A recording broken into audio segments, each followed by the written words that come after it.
Okay. Good morning. A very good morning. मसीह में सबको सलाम। यही है दिन आपको भी जो सलाम। खुदावंद का है। हम होंगे शाद और खुशी करेंगे। क्या आप खुशी मना रहे हैं? क्या आप खुशी मना रहे हैं? आपकी खुशी जी जी। कितनी दिन तक जो है वो चलती है? क्या एक दिन? क्या 2 दिन? क्या 3 दिन? या हर रोज? पूरा साल। आमीन। आमीन। हमारी खुशी अगर सिर्फ क्रिसमस और ईस्टर पे हमें खुश देखा जाता है तो फिर हमारे ईमान को चेक करने की जरूरत है। हमारे ईमान को चेक करने की जरूरत है, क्योंकि फिर हमारा ईमान जो है वो दुनियावी चीजों पे है कि हम जब वो चीजें देखते हैं और जब हम ऐसे जिंदगी में हमारे ऐसे मौके आते हैं, खुशियां आती हैं तो हम खुश हो जाते हैं और हम कहते हैं कि हम क्रिसमस था हम खुश हो गए, बच्चे की शादी थी हम खुश हो गए, बच्चा पैदा हुआ उससे हम खुश हो गए, बच्चे को जॉब मिल गई उससे हम खुश हो गए, बच्चे की प्रमोशन हो गई उससे खुश हो गए। ये खुशियां आरजी होती हैं। जी ये जी। खुशियां आरजी होती है। आरती होती है। और मैं आपका माइक म्यूट करूंगी क्योंकि फिर लोगों को ना सुनाई देता, लेकिन जब मैं सवाल करूंगी फिर आपने अनम्यूट करना है, ठीक है? तो ये खुशियां आरजी होती हैं। और कौन है जो हमें शादमानी देता है? क्योंकि शादमानी और खुशी में फर्क है। खुशी हमें थोड़ी देर के लिए मिलती है, बिल्कुल उसी तरह जैसे कि एक बच्चे को हम गिफ्ट देते हैं, वो खुश हो जाता है और फिर वो खोलता है, उसको देखता है, अगर उसकी पसंद का है तो उसे थोड़ी देर तक खेलता है, फिर उसका दिल भर जाता है। ये हमारी फितरत है। हम एक्साइटेड होते हैं नई चीज के लिए, और फिर जब हमें पता चल जाती है और हम उससे कुछ कुछ अरसा मुस्तफीद होते हैं तो फिर हम उससे खुश नहीं होते।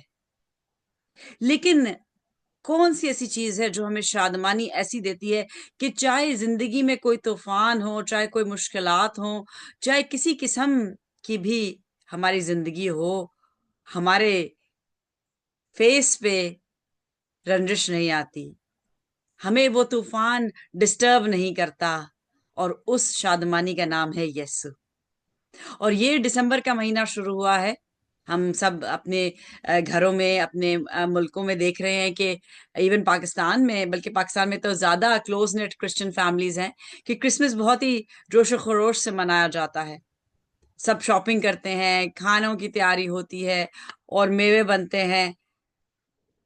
लेकिन मसीह कौन है? मसीह से आपका रिश्ता कितना गहरा है? मसीह आपके लिए क्या कर सकता है? मसीह क्यों आया? ये जानना बहुत जरूरी है। बहुत से हमारे क्रिश्चियन हैं जो कि क्रिश्चियन फैमिलीज में पैदा हुए हैं और वो समझते हैं कि मसीह आया, मसीह मुआ, और अब हम सब के सब मसीह के साथ होंगे जब हम मर जाएंगे। ऐसा कतन नहीं है। ऐसा कतन नहीं है कि मरते ही हमें जन्नत मिल जाएगी क्योंकि हम क्रिश्चियन हैं। क्योंकि कलाम कहता है कि हमें नए सिरे से पैदा होना जरूरी है। अगर आपने नई पैदाइश का मजा नहीं चखा, और अगर आपको पता ही नहीं कि नई पैदाइश होती क्या है, तो अजीजों, इट्स हाई टाइम कि आप सीखें, सवाल करें, मुंह खोलें। कलाम कहता है मांगो तो तुम्हें दिया जाएगा। अगर हम सवाल ही नहीं करेंगे तो हमारे सवालों के जवाब कहाँ से आएंगे? कहीं मैंने देखा है कि कहीं हमारे बहन, कहीं हमारे भाई इतने अपने ईगो में वो बंद हैं, ईगो के डब्बे में बंद हैं कि वो सवाल करना ही पसंद नहीं करते। उनको लगता है अगर हम सवाल करेंगे तो हम छोटे माने जाएंगे, लोग समझेंगे कि हमें तो पता ही नहीं इसलिए हम सवाल कर रहे हैं। लेकिन सवाल करने से कोई छोटा नहीं होता, क्योंकि कलाम कहता है मांगो तो दिया जाएगा। बच्चे जब तक रोता नहीं, माँ उसको दूध नहीं देती।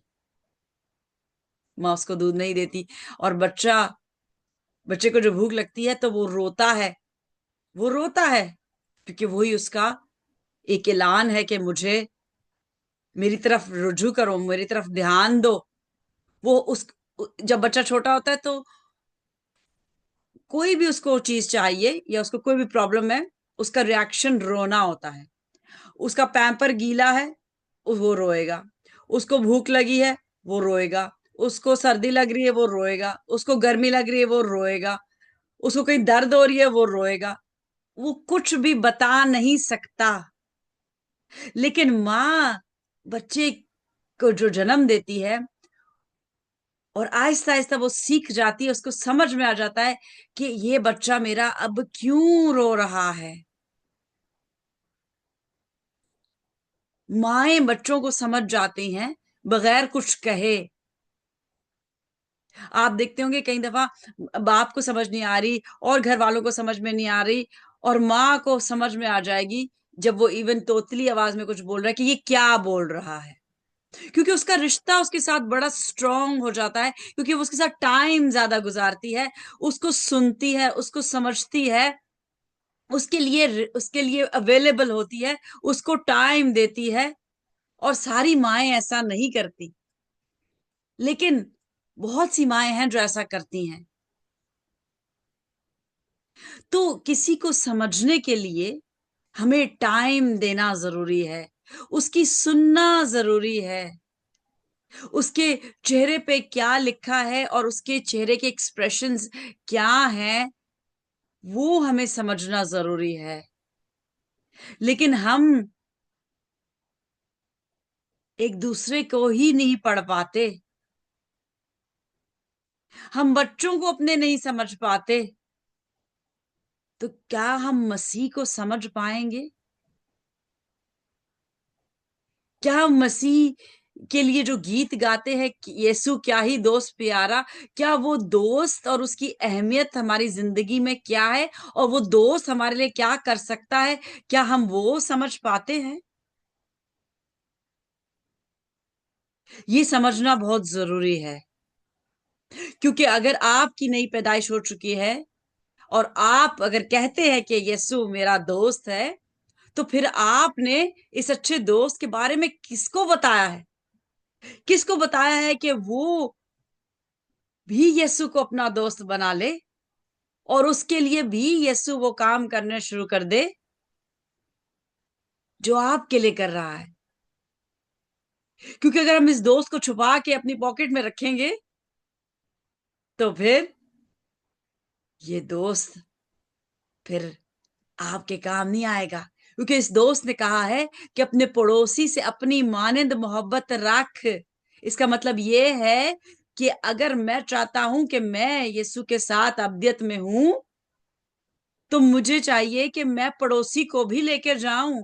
और अगर मैं बाइबल पढ़ के अपनी पॉकेट में रख लेता हूं और नई पैदाइश मेरी हो चुकी है और मैं किसी को इसके बारे में नहीं बताता, तो फिर इस दोस्त को मैंने रैप करके पॉकेट में रख लिया और अपने साथ वाले को नहीं बताया उस प्यार के बारे में, उस सेक्रीफाइस के बारे में, और उस गिफ्ट के बारे में जो कि मुझे मिल गई है, जो कि मुझे मिल गया है।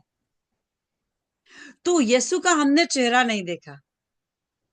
हम एक दूसरे के चेहरे देख के भी समझ नहीं पाते, तो यीशु का हमने चेहरा नहीं देखा क्योंकि वो तो मुंह गया। लेकिन वो फिर से आ रहा है और हम उसका चेहरा देखेंगे रूबरू। लेकिन जब तक वो नहीं आता, हम उसका चेहरा पढ़ सकते हैं। कलाम उसका चेहरा है, कलाम उसका चेहरा है, खुदा का पाक कलाम, जो कि रूह की बदौलत लिखा गया, पाक रूह की बदौलत, किसी और रूह की बदौलत नहीं, पाक रूह की बदौलत।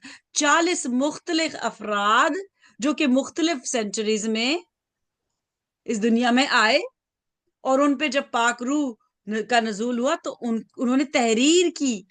जो कलाम की तहरीर है वो पाक रूह के वसीले से है। मैं कुछ तहरीर कर दूं, कोई स्टोरी लिख दूं, वो मेरी रूह की वसीले से है। और फिर मैं उसकी प्रमोशन करूं कि ये कॉपीराइट है और ये डॉक्टर सबिता ने किताब लिखी है, वो मेरी रूह की बदौलत है।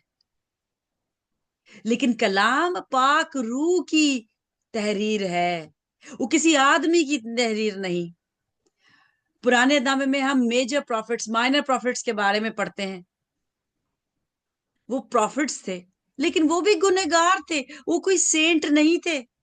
जो खुदावंद यीशु के डिसाइपल्स थे वो भी सेंट नहीं थे, उनको सेंट का लकब दे दिया गया है और उनके नाम पे चर्चेस बना दिए गए हैं, उनके उनके स्टैच्यूज बना दिए गए हैं। हम रोम गए, हम माल्टा गए, वहां पे बहुत बहुत भारी मिकदार में जो है वो शैतान के फर्जंद पाए जाते हैं, वो जो कि नजर नहीं आते, क्योंकि हमारे इर्द गिर्द जो दुनिया है वो नजर नहीं आती, वो नजर नहीं आती। लेकिन जब आपकी रूहानी आंख खुदावंद खोलता है तो फिर आपको चीजें नजर आती हैं, आपको डराने के लिए नहीं, आपको फतामंदी देने के लिए, क्योंकि खुदावंद यीशु में आप में दिलेरी आ जाती है। और वो दिलेरी कौन देता है? वो दिलेरी पाकरू देता है। जब मैं एक बुरे टाइम से गुजर रही थी और हमारी जिंदगियों में कोई ना कोई बुरा टाइम आता है और मैं दिलेर नहीं थी, और लोग मुझे कहते हैं कि तुम बदल गई हो।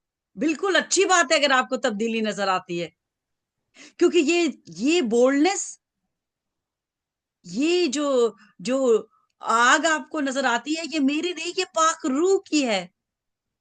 And I thank God for my brother, जो कि मेरे लिए दुआ करते रहे, और उन्होंने मुझे एक वर्स कहा कि इसको रोज पढ़ो, जितनी बार हो सके इसको पढ़ो, लेकिन सुबह दोपहर शाम पढ़ो, जब तक कि ये तुम्हारी जिंदगी में घर कर नहीं जाती, इसका तुम्हें इसका फल नजर नहीं आता, इसको पढ़ो। और वो कौन सी वर्स थी? विंसन भाई आप बताएंगे?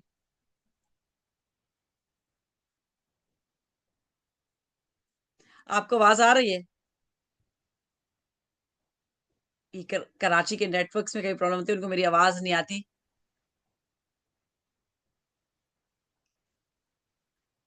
एनीवेज, वो वर्स थी, for God has not given us the spirit of fear but of boldness, of sound mind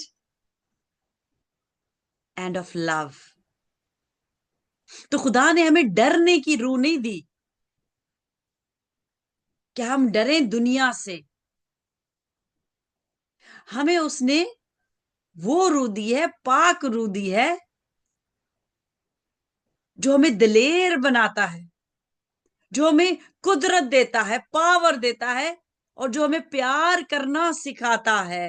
वो प्यार जिसका हम पहला करंथियों 13 बाब में पढ़ते हैं। और डरना किससे है? हम बिल्कुल बेबाक हो जाएं और हमें इतनी बोल्डनेस आ जाए कि हम अपने माँ बाप की हुक्म अदुली करें, और हमें हमें हम बोले स्क्रिप्चर में लिखा है फियर नॉट, हमें डरने की रूह नहीं दी गई। लेकिन हम फिर भूल जाते हैं कि कलाम दो धारी तलवार है। हमें माँ बाप से डरना नहीं है, उनसे प्यार करना है, और प्यार में रहते हुए उनके हुक्म मानने हैं। फिर वो चाहे सही है चाहे गलत है, क्योंकि वो अथॉरिटी है, जब तक आपकी शादी नहीं हो जाती। और जब आपकी शादी हो जाती है तब आप अपनी, फीमेल्स की बात करिए, हस्बैंड के ताबे हो जाते हैं। लेकिन बेटे की शादी होने के बाद भी वो बाप के ताबे रहना, उसको उसको बाप के ताबे रहना है।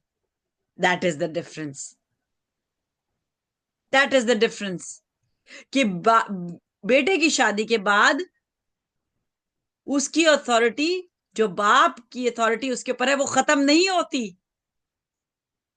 कलाम में लिखा है कि बेटा जो है, जब उसकी शादी हो तो वो माँ बाप से अलहदा होके बीवी के साथ रहे, ताकि उसको टाइम दे सके, उसको समझ सके। 10 लोग उसके बारे में बात नहीं बोले कि तेरी बीवी ऐसी, तेरी बीवी, और वो उसको समझ ही ना है कि मेरी बीवी है कैसी। वो खुद समझे और उनके पास टाइम हो एक दूसरे को समझने के लिए। जिस्म में एक होना मुश्किल नहीं, रूह को समझना जरूरी है, रूह को समझना जरूरी है। और जब हम समझ जाते हैं तो फिर बाप का हुक्म मानना मुश्किल नहीं, क्योंकि बाप आपकी भलाई चाहेगा। वो चाहेगा कि मेरे बेटा और बहू खुश रहें, मेरी वजह से उसको कोई तकलीफ ना हो। My father was always a sacrificial father. उन्होंने हमेशा चाहा कि मैं अपने बच्चों के लिए कुछ करूं और बच्चे मेरे लिए नहीं कुछ करें। He slept in the lord at the age of 81। लेकिन तब तक भी, जिस दिन उनको हार्ट अटैक हुआ है, उस दिन भी वो बाइक चला के, सुबह बाइक चला के वो काम करके आए थे सारे घर के।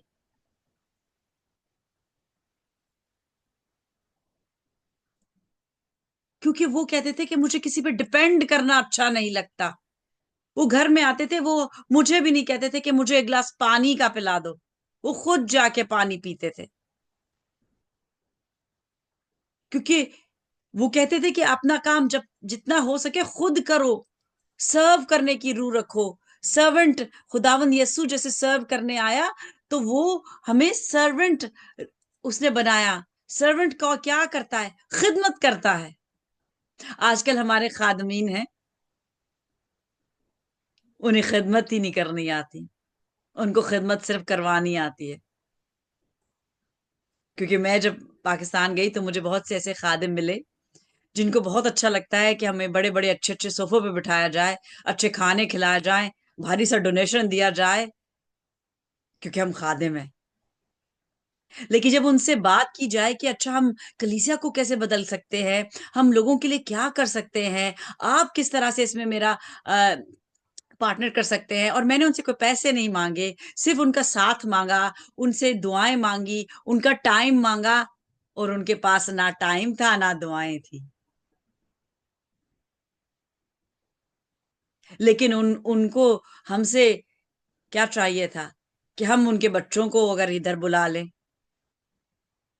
हम किस तरह से उनको मदद कर सकते हैं कि उनके चर्च में हम डोनेशन भारी सा दे सके, उनके चर्च बड़ा कर सकें। तो ये बात खादिम के समझने की है कि आप खिदमत कर रहे हैं, तो आप अपनी कलीसिया के लिए क्या करना चाहते हैं, या आप अपने घरों में अपने बाहर के डोनेशन से घर बड़े करना चाहते हैं, अपने अच्छे किचन बनाना चाहते हैं, अपने लिए अच्छी गाड़ी लेना चाहते हैं, और अपने बच्चों की बेहतर जिंदगी चाहते हैं।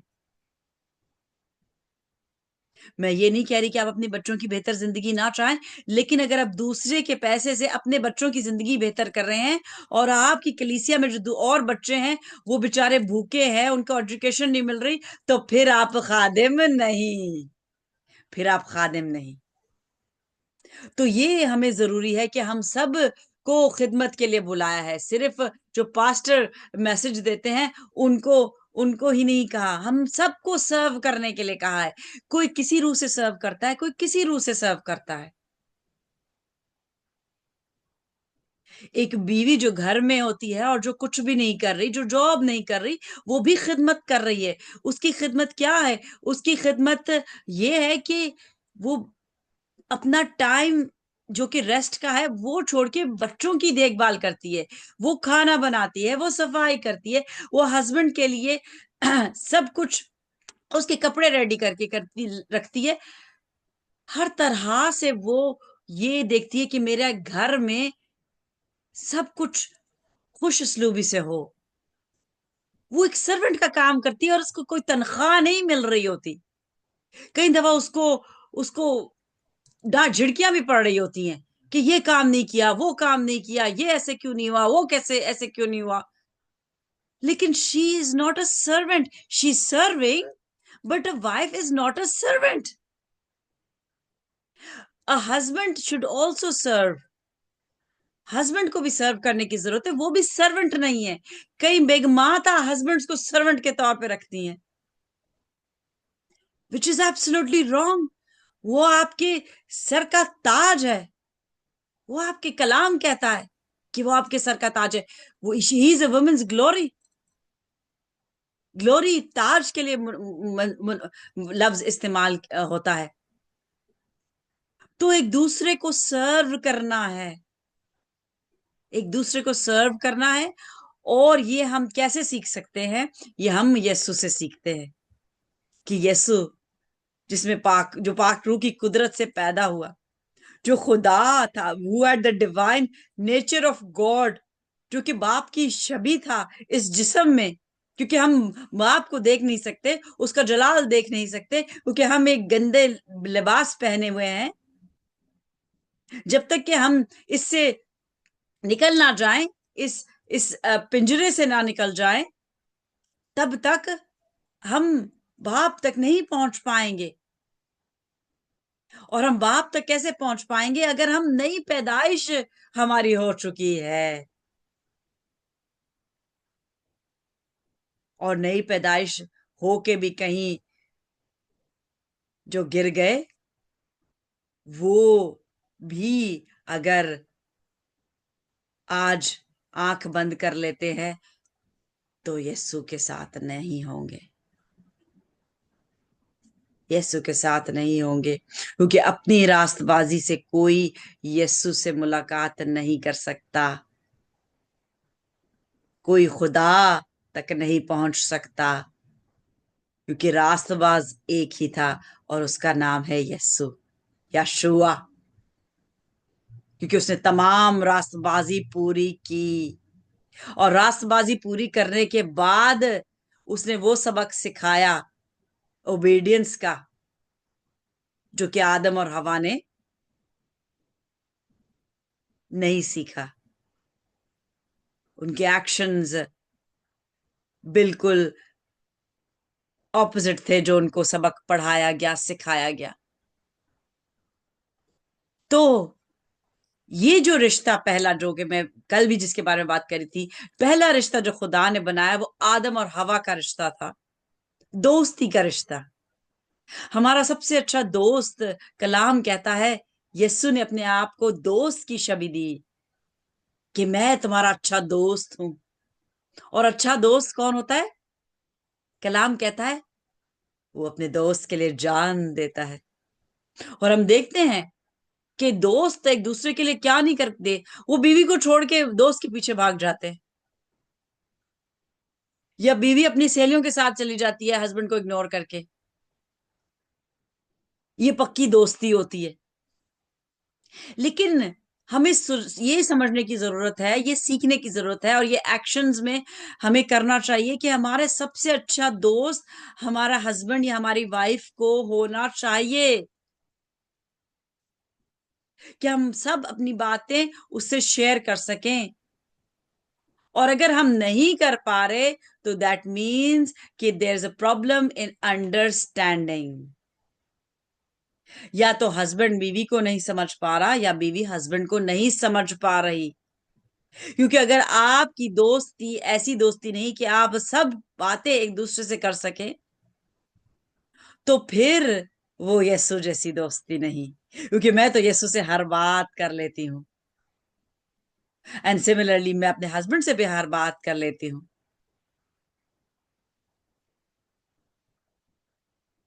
कभी कभी हमारी जिंदगियों में ऐसे लोग आ जाते हैं जो कि दोस्ती को खराब करने की कोशिश करते हैं और दोस्ती तोड़ने की कोशिश करते हैं। और ये पहला रिश्ता जो आदम और हवा का था, उनकी दोस्ती तोड़ने कौन आया? शैतान। क्योंकि आदम और हवा को वो रुतबा मिला था जो शैतान को नहीं। आदम को अपने इमेज पे खुदा ने बनाया और हवा को भी अपने इमेज पे बनाया। इसका मतलब ये है कि वो क्रिएट कर सकते थे, खुदावन क्रिएटर है। और अपनी ही जैसे, यानी कि बोलने की कुदरत, चलने की कुदरत, हाथ इस्तेमाल करने की कुदरत, अपनी छवि पे। कलाम में जिक्र है, उसकी आंखों का जिक्र है, उसकी नाक का जिक्र है, उसके उसके कान का जिक्र है, उसके हाथों का जिक्र है, उस सब चीज का जिक्र है। इसीलिए यीशु, क्या हमसे फर्क था? वो जिस्म में आया क्योंकि खुदा ने अपनी छवि पे हमें बनाया है।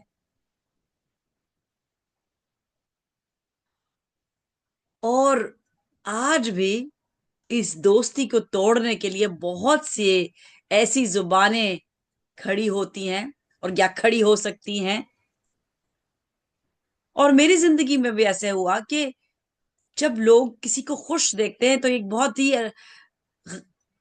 अफसोसनाक बात है कि वो किसी को खुश नहीं देख सकते और उनकी दोस्ती को, उनकी खुशी को खत्म करना चाहते हैं। कई लोग जलते हैं क्योंकि उनके पास वो चीज नहीं होती, और कई लोग चाहते हैं कि हमें वो चीज मिल जाए, और कई लोग चाहते हैं कि अगर हम खुश नहीं तो दूसरा क्यों खुश है, चलो इनकी लाइफ में भी कुछ प्रॉब्लम्स क्रिएट करते हैं। तो फिर वो आएंगे और आपकी जिंदगी में तहलका मचाएंगे। और कैसे? जुबान से। जुबान से। शैतान ने जुबान से, यानी कि कहा हवा को, हवा के को ला के उसने फल तोड़ के उसको नहीं दिया ये खा। उसने सिर्फ आके उसको कहा ताकि वो कसूरवार ना ठहरे कि मैंने तो कहा था, मर्जी उसकी थी, मैंने तो खुद तोड़ा भी नहीं। तो शैतान अब बरी है, उसकी मर्जी थी, मैंने उसको नहीं कहा था, मैंने उसको नहीं कहा था, सॉरी, मैंने उसको ला के नहीं दिया था, मैंने उसको तोड़ा नहीं था, तोड़ के नहीं दिया था, मैंने उसको सिर्फ कहा था। आजकल भी आप ये क्लियरली समझ लें इस बात को कि बहुत से लोग आपको बातें कहेंगे, बातें करेंगे, उनमें से कितनी बात सच्ची है, कितनी बात झूठी है, कौन सी ऐसी बातें हैं जो आपके रिश्ते को तोड़ने के लिए की जा रही हैं या आप पे मुनस्सर है। हवा ने शैतान की बात सच्ची मानी और उसके दिल में डाउट पैदा हुआ कि वाकई शायद खुदा हमें, हमसे कोई चीज छुपाई है जो हमें, हमारे लिए बहुत अच्छी है और हम तो उसी के जैसे बन जाएंगे। लेकिन खुदा ने तो बनाया ही अपनी मान्यता। क्या मतलब? मतलब ये कि क्रिएट करो। एंजल्स क्रिएट नहीं कर सकते, एंजल्स क्रिएट नहीं कर सकते, उनका काम है हुक्म मानना। ये काम है, ये जाके करो, खुश उसलूबी से करो। Gabriel is a messenger, is an angel of messenger. वो मैसेज लेके जाएगा, वो लड़ने नहीं जाएगा। Michael is an angel of war. वो खुदावन भेजता है लड़ाई के लिए, वो मैसेज लेके नहीं जाता। लेकिन एंजल्स क्रिएट नहीं कर सकते। Humans were given the power and still have the power to create. और आप सोचे कि 6000 साल हो चुके हैं और क्या क्या हमने क्रिएट कर लिया। हमने एआई क्रिएट कर लिया और अब हमारे लिए एआई एक वबाल जान होता जा रहा है। और क्यों होता जा रहा है? वो इसलिए क्योंकि जो कलाम में लिखा है वो पूरा होना है, वो पूरा होना है। ये जो कंप्यूटर्स हैं ये बहुत ज्यादा इंटेलिजेंट होते जा रहे हैं। इसको इंटेलिजेंट कौन बना रहा है? इंसान, क्योंकि ये इंसान की पैदावार है। लेकिन ये आप सोच ले, समझ ले कि इंसान की पैदावार जो है वो बेहंगम हो सकती है, और ये बेहंगम हो जाएगी जब इसको कंट्रोल इस पे इंसान का नहीं रहेगा। क्योंकि ये इतनी ज्यादा एडवांस्ड मशीनरी खुदावंद ने बनाई है, लेकिन इस पे जब तक कंट्रोल खुदावंद का है तो ये खूबसूरत है। जब इस पे कंट्रोल खुदावंद का खत्म हो जाता है तो फिर आर्टिफिशियल इंटेलिजेंस की इजाद होती है और फिर वो इंसान की कंट्रोल से बाहर हो जाता है। जैसे कि हम पढ़ते हैं रेवोल्यूशन में 666 की छाप के बारे में, और वो बहुत जल्द होने वाला है। स्वीडन में ऑलरेडी चिपिंग शुरू हो चुकी है।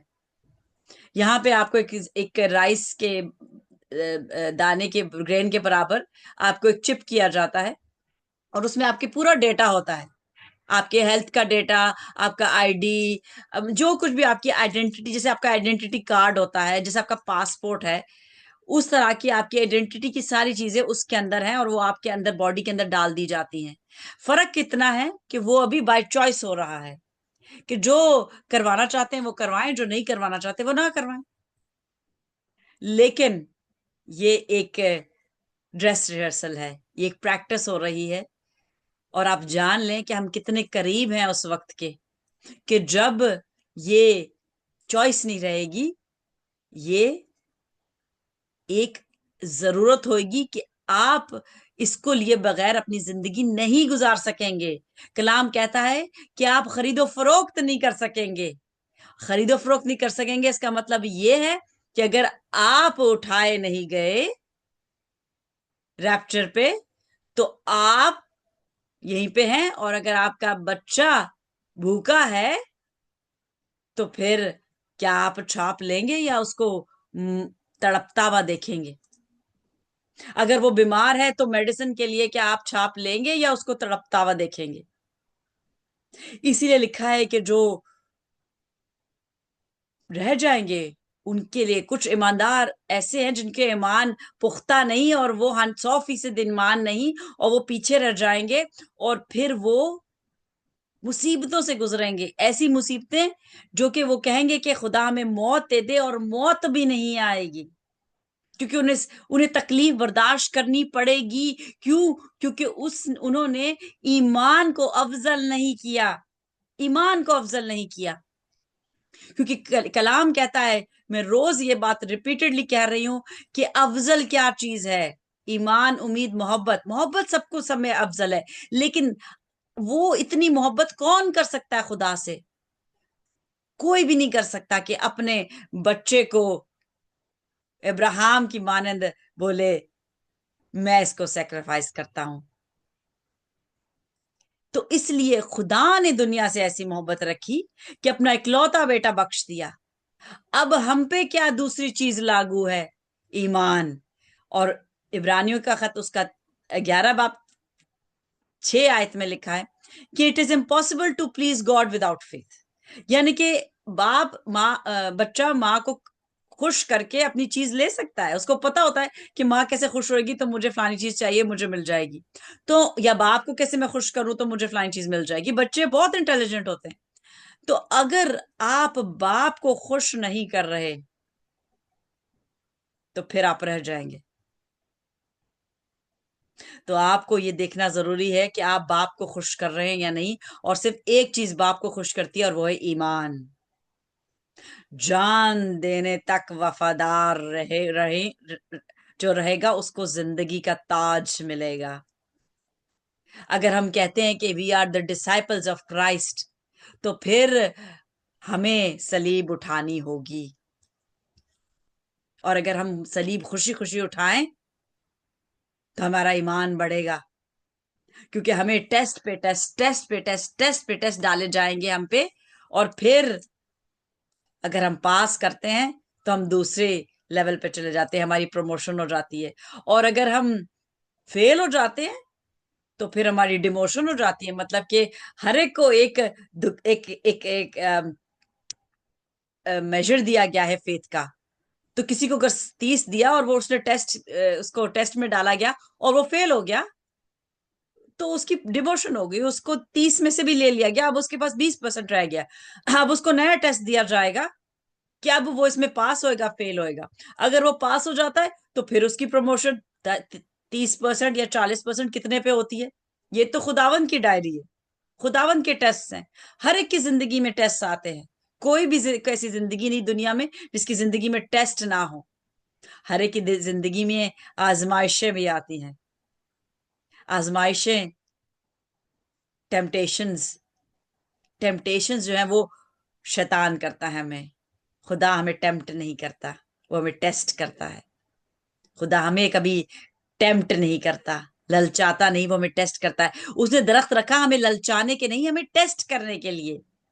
और उसको पता था कि हम खाएंगे, क्योंकि वो ये देखना चाहता था कि कौन मुझसे प्यार करता है। और फिर उसको पता चल गया कि मुझसे कोई प्यार नहीं करता, कोई प्यार नहीं करता, क्योंकि मेरा कोई हुक्म नहीं मानता। और मैं सब कुछ अच्छा देना चाहता हूं, लेकिन ये कोई मेरा हुक्म नहीं मानता। तो ईमान जो जरूरी है एक मसीही की जिंदगी में, क्योंकि ईमान के बगैर हम अब्दियत के शहजादे से नहीं मिल सकते। तो ईमान क्या है? ईमान तो वो राई का दाना है। जैसे कि मैं मीटिंग शुरू होने से पहले सिस्टर से पूछ रही थी कि किस चीज के मुशाबे किया गया है। तो ये बातें सीखने की जरूरत है कि ये याद रखें। और ये मैं क्यों कलर्स पहनती हूँ, क्योंकि हमारी जो फोटोग्राफिक मेमोरी है वो ज्यादा स्ट्रांग है बनस्बत के हमारी पढ़ने वाली मेमोरी। क्योंकि कोई गार्डन ऑफ ईडन में, बाग ईडन में किताब नहीं थी कि आदम और हवा बैठ के किताबें पढ़ते। वहां पे फल थे, मुख्तलिफ रंग के फल थे, जानवर थे, मुख्तलिफ रंग के जानवर, फूल थे, मुख्तलिफ रंग के फूल थे। तो हमारी फोटोग्राफिक मेमोरी सबसे ज्यादा इंपॉर्टेंट है। और मैं ये दिसंबर में येलो का मंथ शुरू हुआ है। हर मंथ जो है एक मीनिंग लेके आता है जो मैं सिखाती हूँ। अक्टूबर का मंथ जो कि मुझे कहा गया वाज अ मंथ जिसको मैंने ब्लैक मंथ कहा। ब्लैक किस लिए? हमारे गुनाह काले हैं। हमारे गुनाह काले हैं। क्यों? क्योंकि हम खुदा से डरते नहीं। और अक्टूबर में हमने सीखा कि खुदावन से डरना बहुत जरूरी है। नहीं तो हम जितने सफेद कपड़े पहने, हम अंदर से काले रह जाएंगे। और जहां गंदगी है, जहां सिन है, वहां खुदावंद नहीं, खुदावंद का रूह नहीं रह सकता, क्योंकि वो पाक है, वो शफाफ है। नवंबर में मैंने कहा कि ये भूरा रंग, ब्राउन मंथ है क्योंकि हमने ह्यूमिलिटी के बारे में सीखा। हमें ये ब्राउन कपड़े मिल गए। किसी के किसी को जरा ज्यादा अच्छे कपड़े मिल गए, ज्यादा कलर अच्छा मिल गया। लेकिन कलर जो भी मिले, कपड़े गंदे हैं। कलर इन कपड़ों का जो भी हो, चाहे ब्राउन हो, चाहे येलो हो, चाहे व्हाइट हो, ये कपड़े गंदे हैं। इसीलिए हमें इनको ढांकने की जरूरत पेश आती है। और फिर ये month yellow month, mustard seed, उसके फूल आप देखें येलो कलर के होते हैं। इसका मतलब ये नहीं कि मैं सारा साल येलो कलर पहन के बैठूं और फिर मेरा फेत बहुत अच्छा ज्यादा जबरदस्त हो जाएगा। कतन नहीं, कतन नहीं। ये सिर्फ याद करने के लिए आपको बताया जा रहा है कि आपको याद रहे कि राई का जो दाना है, सीड है, वो कितना बड़ा होता है। वो इतना सा होता है, इतना सा। दैट मीन्स इतनी सी आपको फेथ चाहिए टू मूव अ माउंटेन। एक पहाड़ को मूव करने के लिए आपको सिर्फ इतनी सी फेथ चाहिए और वो पहाड़ मैदान हो जाएगा। कलाम कहता है। और ईमान कैसे पैदा होता है? ईमान पैदा होता है सुनने से। और रोज हम एक दूसरे की सुन रहे हैं। आप अब तक बोल नहीं रहे, सुन रहे हैं। आगे आने वाले दिनों में मैं इंटरैक्टिव सेशंस शुरू कर रही हूँ जिसमें लोग बोलेंगे भी। हम एक दूसरे की सुने, क्योंकि सुनने से ईमान पैदा होता है। और वो ईमान, कैसा ईमान? यीशु जैसा ईमान। यीशु जैसा ईमान कि मैं मर जाऊंगा। वो अपने मरने से पहले बता रहा है कि मैं मर जाऊंगा और मैं तीसरे दिन जी भी उठूंगा। कि उसकी वो तो उसकी बॉडी जब मर गई तो यीशु तो खत्म हो गया ना।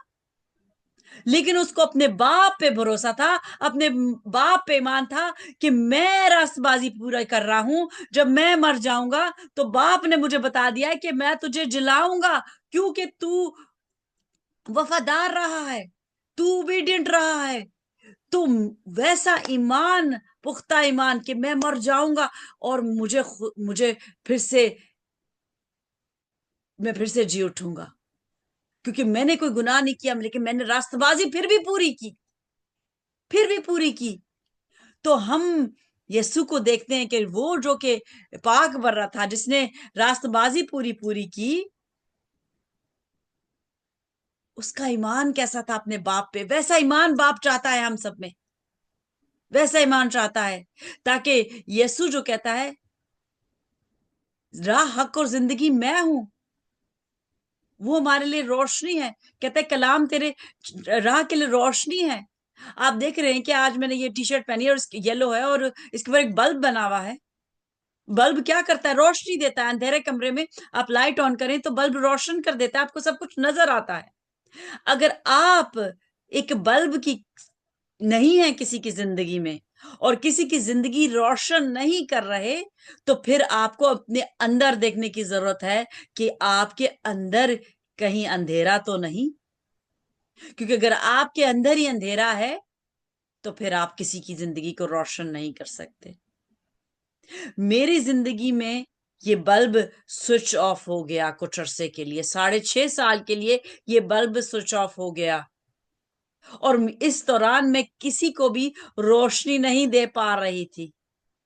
लेकिन ये मेरा टेस्ट था, और खुदावन के फजल से इस टेस्ट में मैं पास हुई, और खुदावन ने सरफराजी बख्शी। अब मेरा जीना यसु, मेरा मरना यसु। अब मैं कहती हूं कि मैं घटूं और वो बढ़े, क्योंकि वो उम्मीद है मेरी।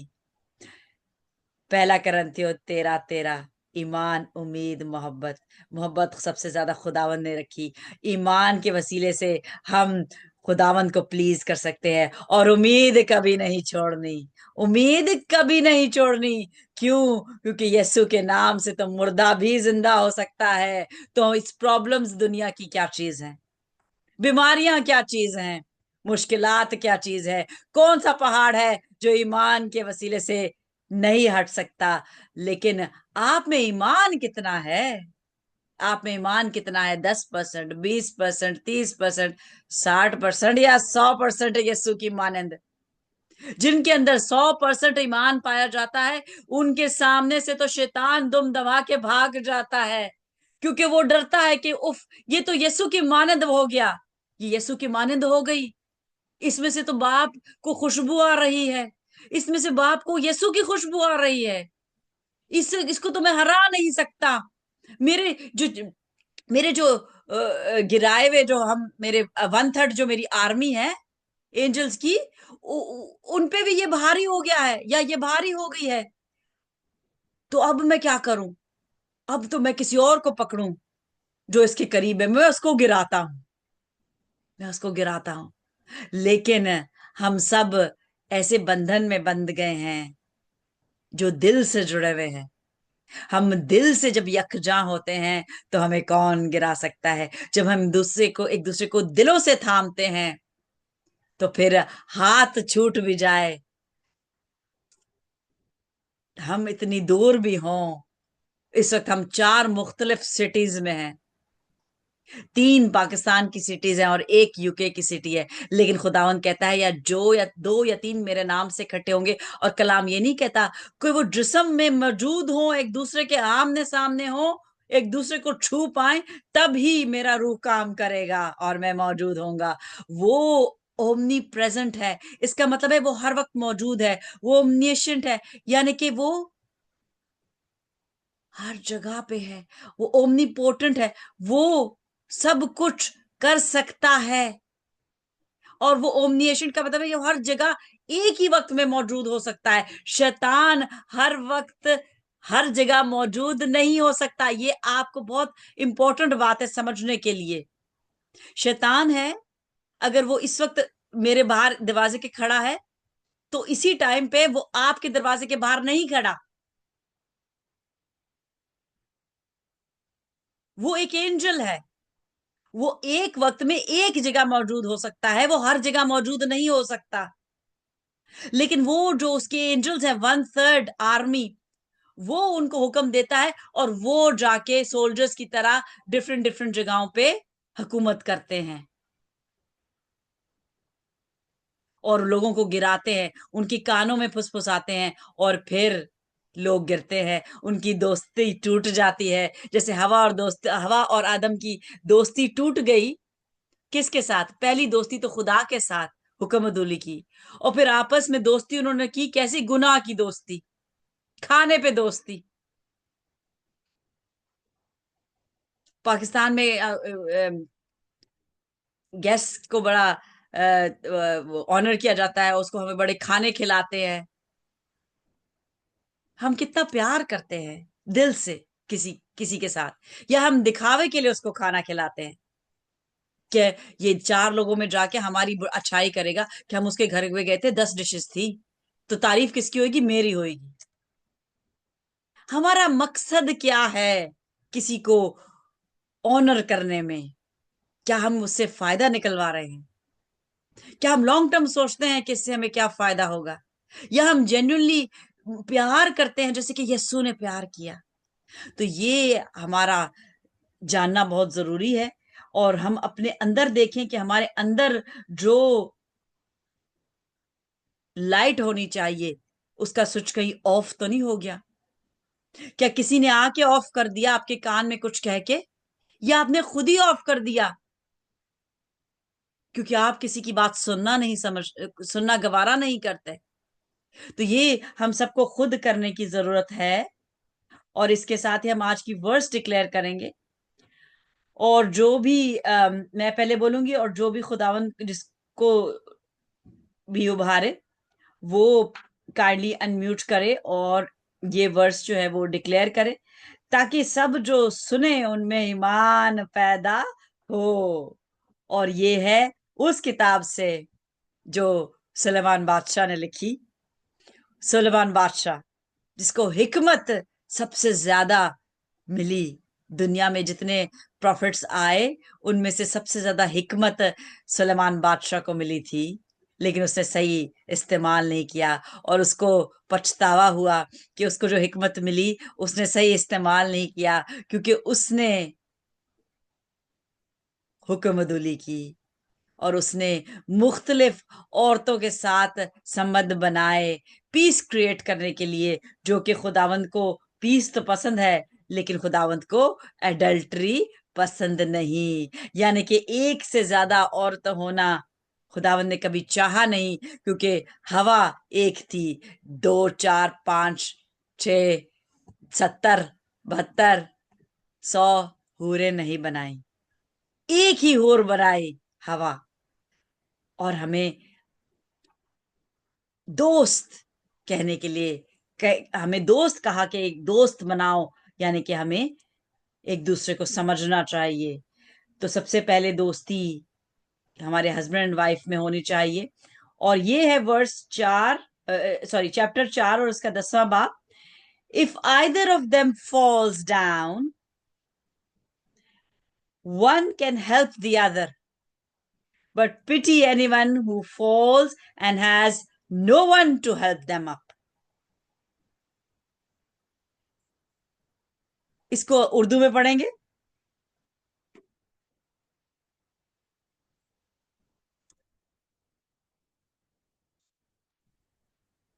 मैं पढ़ूं? हाँ जी बिल्कुल। खुदावन की जिंदा पाक कलाम में से पढ़ेंगे। सलातीन की किताब, पहला सलातीन नहीं, सलातीन उसका। नहीं, वाइज भाई, वाइज वाइज एक्लेसियास्टिस वाइज। 4 बाब 10वीं आयत, वाइज की किताब सुलेमान बादशाह ने लिखी जब उसको एहसास हुआ कि सब बुतलान और हवा की चरान है। सॉरी।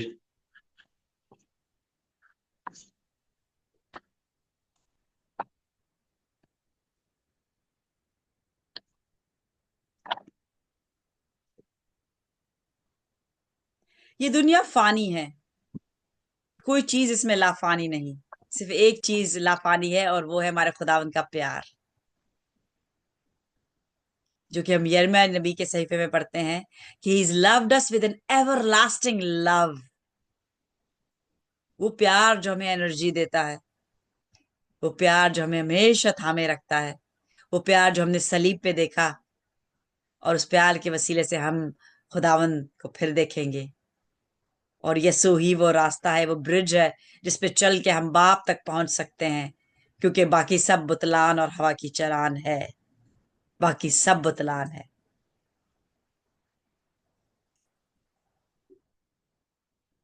तो इसलिए ये क्रिसमस के टाइम खाने बनाएं, कपड़े बनाएं, लेकिन ईमान को पीछे ना छोड़ें। ईमान में जरूर बढ़ें और किसी ना किसी को यीशु के बारे में बताएं कि क्या ही दोस्त प्यारा यीशु दुख और बोझ उठाता है।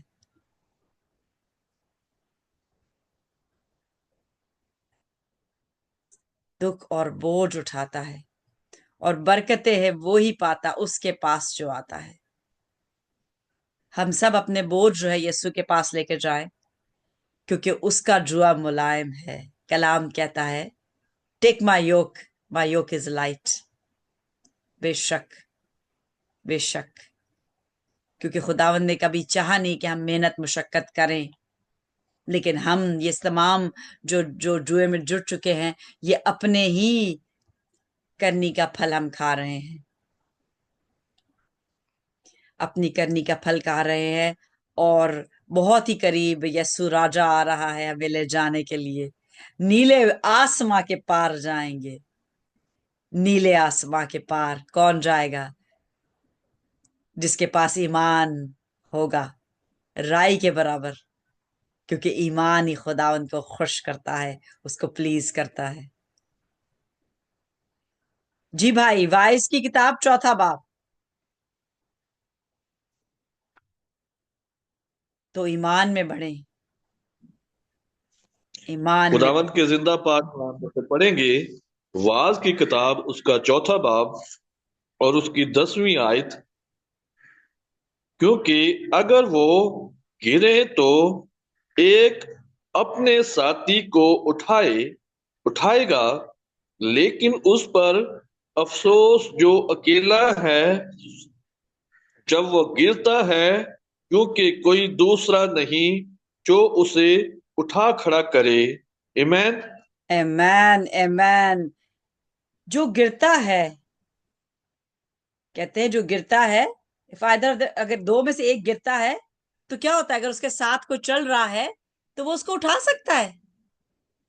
लेकिन अगर कोई गिरता है और उसको कोई उठाने वाला नहीं, तो उस पे अफसोस, उस पे अफसोस। तो खुदावन ने ईव को हेल्पर बनाया था आदम के लिए, कि एक दूसरे का सहारा बने, एक दूसरे को सर्व करें। कोई एक दूसरे पे अथॉरिटी नहीं था, लेकिन चूंकि हवा ने हुक्मदुली की तो आदम को अब अथॉरिटी दी गई उसके ऊपर। लेकिन क्या आदम जो है वो अपनी ड्यूटी पूरी कर रहा है? क्या आदम यीशु की मानंद हो गया है? हवा को भी यीशु की मानंद होना है अब। तमाम दुनिया में जो हवा है और तमाम जो आदम है, उन सबको यीशु की मानंद होना है। क्या हम सब यीशु की मानंद हो गए? कलाम कहता है मैं घटूं और वो बढ़े। और इस टाइम ये वक्त आ गया है कि हम अब दुआ करें मुल्कों के लिए। हम रोज दुआ कर रहे हैं। विंसन भाई, आपको आवाज आ रही है अभी कि नहीं? मैंने आपको पहले भी चेक कर रही थी कि आवाज आ रही है या नहीं आ रही है। आई डोंट नो आपके सिस्टम में आपकी प्रॉब्लम। आवाज आ रही है। आपको आ रही है, मेरे भाई को नहीं आ रही, क्योंकि उस दिन भी वो कह रहे थे कि मुझे उनको मेरी आवाज नहीं आ रही थी, तो फिर उनको पता नहीं चलता कि मैं उनसे क्या बात कर रही हूँ। लेकिन मुझे लग रहा है शायद आज भी नहीं आवाज आ रही। लेकिन आगे हम पढ़ते हैं, क्योंकि कल भी ये मुझे दिल में डाला गया था कि हम इंडिया के लिए दुआ करें। और आप इंडिया का झंडा देख रहे हैं, रोज कोई ना कोई झंडा पीछे होता है, क्योंकि खुदावन चाहता है कि हम मुल्कों के लिए दुआ करें। तो और खुदावन चाहता है कि जो आदम के बीज हैं, जिनको मैंने कलाम जिनके मुंह में है, वो मुझसे मांगे, वो मुझसे मांगे। क्योंकि कलाम कहता है मांगो तो तुम्हें दिया जाएगा, मांगो तो दिया जाएगा। और मैंने खुदावन से सोल्स मांगे हैं, बादशाहत के लिए सोल्स मांगे हैं, ताकि वहां जब हम जाएं और वो शादी का दस्तरखान बिछा हो और दूल्हा आ रहा है हमें लेने के लिए, यस्सु वो दूल्हा है और हम दुल्हन है, उसकी पाक साफ दुल्हन ही नरसिंगे की आवाज सुन पाएगी।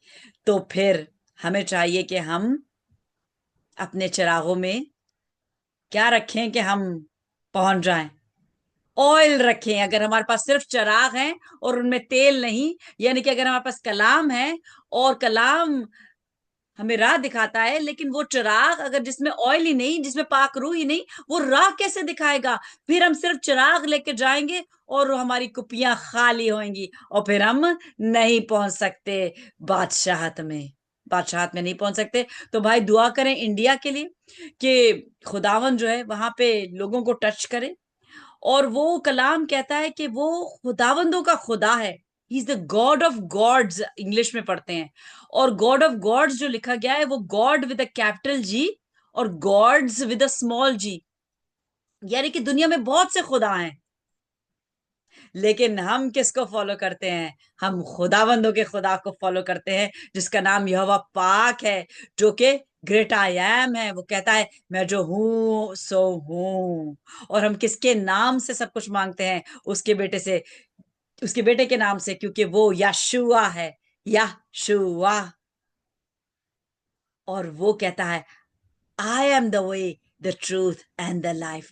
I am, मैं हूं। यानी कि कलाम इब्तिदा में था, कलाम मुजस्सम हुआ, कलाम ही आ रहा है और कलाम ही जज करेगा। तो फिर दुआ करते हैं इंडिया में रहने वाले लोगों के लिए कि खुदावंद यस्सु को वो जाने।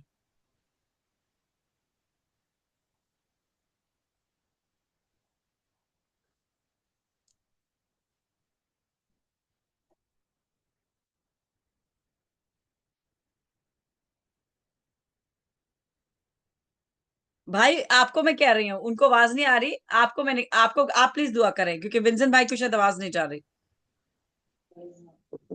कदूस कदूस कदूस कादर मुतली खुदा, ऐ बाप इब्राहिम अजहाक और यकूब के खुदा, कुल कायनात के बादशाह जिंदा आसमानी यहोवा पाक खुदा, हम तेरे तहे दिल से, रूह और सच्चाई से शुक्रगुजारी करते हैं प्यारे पाक यहोवा खुदा, कि तूने हमारी जिंदगियों में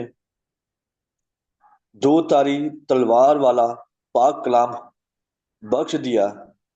प्यारे पाक यहोवा खुदा, हम आज के दिन के लिए और अपनी बहन सुबीता डेविड सन के लिए तेरे रूह का मसा चाहते हैं, तेरे जलाल भरा हाथ मांगते हैं प्यारे खुदा खुदा, कि तूने हमें ये कुव्वत और ताकत बख्शी कि हम तेरे कलाम को पूरी दुनिया में और कुल कायनात में फैला दें, एक अजीम बीज की तरह। और वो बीज तेरी इस कुल कायनात में 100 गुना फल लाए और तेरे मुबारक कलाम को जलाल मिले। बाकी हुआ खुदा, हम इंडिया के लिए और वहां जो रहने वाले हमारे अजीज बहन भाई हैं, प्यारे पाक यहोवा खुदा, उनको खास कुवत और ताकत और लंबी उम्र की दराजी बख्श, और तेरा रूहुल कुदुस हमेशा उनकी खास रहनुमाई करे, उनको छू ले, उनकी जिंदगियों को, उनकी रूहों को ताकतवर बनाए, ईमान की कुवत बख्श प्यारे पाक यहोवा खुदा, ताकि हम रोजाना रूटीन में देख रहे हैं कि इंडिया में तेरे नाम को जलाल मिल रहा है प्यारे पाक यहोवा खुदा, और वहां तेरे जो खादम हैं तेरे पाक कलाम की मनादी को गैर कौमों में फैला रहे हैं और तेरे नाम को जलाल मिल रहा है प्यारे पाक यहोवा खुदा। और हमेशा तेरे मुबारक नाम को जलाल मिले और हमेशा मिलता रहे मेरे जिंदा आसमानी यहोवा खुदा। और हम फिर दुआ मांगेंगे अपनी इस जूम मीटिंग के टच रहने वाले बहनों भाइयों के लिए, और खासकर अपनी बहन सबिता डेविड सन के लिए और इंडिया की कलीसिया के लिए, अपने गैर कौमों में रहने वाले बहन भाइयों के लिए, कि ताकि वो तेरी तरफ रुजू लाएं और इस रूह की और राह हक और जिंदगी की जिंदगी पाएं। और प्यारे खुदा खुदा, हमारा जिंदा खुदा ही और राह हक जिंदगी का मालिक है। हम तेरे आगे और तेरे आगे इल्तिजा करते हैं, तेरे हजूर सरनगू हैं रूह और सच्चाई और ईमान के साथ मेरे जिंदा समानी बाप, हमको, कुल कायनात को और खासकर इंडिया की कलीसिया को और गैर कौमों को कुव्वत और ताकत, अकल और दनाई बख्श, और तेरा रूहुल कुदुस उन्हें गाइड करे और वो तेरे कलाम को जाने, तेरी मुबारक नाम को जाने। ऐ यहोवा पाक खुदा, ये सब कुछ मांगता हूँ तेरे प्यारे बेटे अपने जिंदा खुदावंद खुदा के नाम से, आमीन। आमेन, आमेन, आमेन। बेशक जो जान यस्सु में सोती है वो यस्सु में ही उठती है। तो हम चाहते हैं, हमने दुआ की कि यस्सु को लोग जाने, वो जो यस्सु को नहीं जानते, ताकि वो जब भी सोएं, जिस उम्र में भी सोएं, वो यस्सु में उठें और हमेशा की जिंदगी पाएं और बाप को देखने वाले बने, क्योंकि वो ही है जिससे हमें रिश्ता वापस से इस्तवार करना है। तो आज के कलाम के वसीले से आप सबको बहुत बरकत मिले, जो कि यूट्यूब, जो कि फेसबुक पे देख रहे हैं और जो बाद में यूट्यूब पे देखेंगे।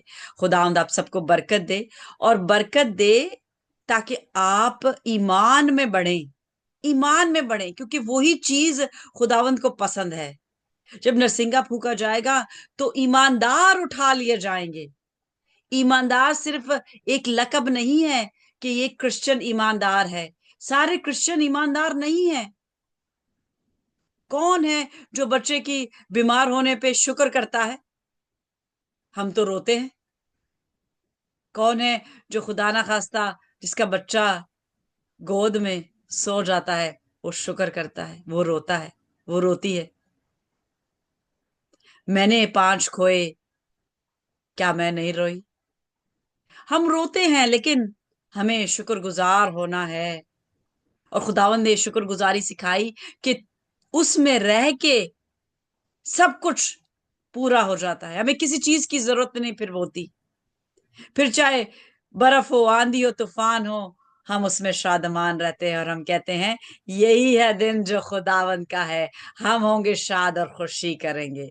तो खुदावंद की में शादमान रहें, और आपके लिए खुशियों की और ढेरों खुशियों की दुआएं मांगती हूँ। खुदावंद आपको अपने ईमान में रखे और ईमान में बढ़ते चले जाए यीशु की आमद तक, और उसकी आमद जल्द है। Shalom shalom shalom. See you next time. Shalom shalom. So my dear sister, मेरी एक गवाही है कि जब मैं अतवार वाले दिन संडे सर्विस करवाने गया, संडे स्कूल के बच्चों के साथ खुदा का पाक कलाम बांटा, और मैंने संडे सर्विस भी करवाई, और आमद का पहला अतवार और उनके साथ आमद के पहले अतवार का कलाम भी शेयर किया। तो मेरी बहन, जब मैं घर वापस आया बहुत लेट पहुंचा, कम से कम 45 किलोमीटर सफर करके मैं जाता हूं अपने विलेजेस में। तो मेरे खुदा ने मेरी खास रहनुमाई की आने और जाने में। और जब मैं घर आया तो मेरा जो बेटा है ना, यूनिक, जो उस दिन दुआ कर रहा था हाथ जोड़कर, वो साइकिल के पीछे बैठा था, जूते ले रहा था। तो उसका पाँव जो है ना, बायां पाँव, वो साइकिल के व्हील में आ गया, तो बहुत गहरा जख्म हुआ। और मैंने 2 दिन खुदा के हुजूर दुआ की और उसका ट्रीटमेंट भी करवाया। और जब मैं आज एक्सरे करवाने गया तो सोजश हो गई थी, लेकिन मैंने खुदा के आगे मकसद रखा कि मेरे बेटे का पाँव पहले की तरह सलामत रहे और उसकी हड्डी में फ्रैक्चर ना हो। तो खुदा के नाम को जलाल मिले। और मैंने एक्सरे करवाया और उसकी हड्डियां बिल्कुल ठीक हैं। तो खुदा का मैंने शुक्रिया अदा किया। और मेरे जिंदा खुदा ने हमेशा मुझे और मेरी दुआओं को सरफराजी बख्शी है। और ये मेरी गवाही है कि मेरे बेटे का पाँव की हड्डी बिल्कुल ठीक है, और जो जख्म है वो खुदावंद के नाम में और उसके ईमान में वो भी ठीक हो जाएगा। और आमेन। आप मेरे बेटे की मखसूस दुआ करना। आमीन। मैं आपकी आपकी बात को बढ़ाती हूँ, और मीटिंग शुरू होने से पहले सिस्टर ने मुझे उसका पैर दिखाया था, और उसका पैर जो था वो पट्टी में था, और उन्होंने कहा था कि दुआ करना, इसका एक्सरे होना है। तो मैंने भी उसके लिए दुआ की थी। और देखिए कलाम कहता है जहाँ 2 या 3, आप वहां दुआ कर रहे थे, एक, ठीक है। मदर तो देखिए, मदर तो करती ही करती है, ठीक है।